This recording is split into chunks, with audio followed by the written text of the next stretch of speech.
Forex Sensei.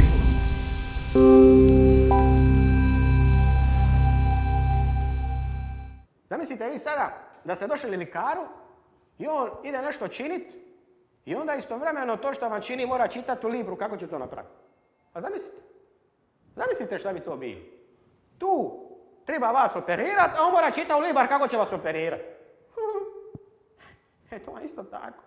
Vi gledate u ekran, gledate u nešto. Pa vi morate vidjeti te elemente, nema čitanja je li to. Jer dok vi pročitate vaša vlak, već to znanje koje imate, ovdje idemo primijeniti.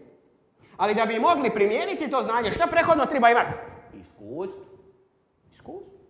I svako loše iskustvo je dobro iskustvo.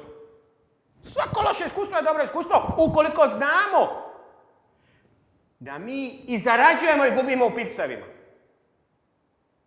Jer nikad niste na gubitku. Ukoliko bude negativan trade, niste zaradili šolde, zaradili ste iskustvo. Iskustvo! I uvijek ste vi pozitivno. Ukoliko na pravi način to radite.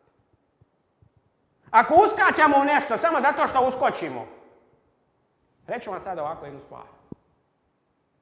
Ukoliko tradate, kada skužavate idete na kurve, najbacite. Da skužavate, ispričavam se. A zašto?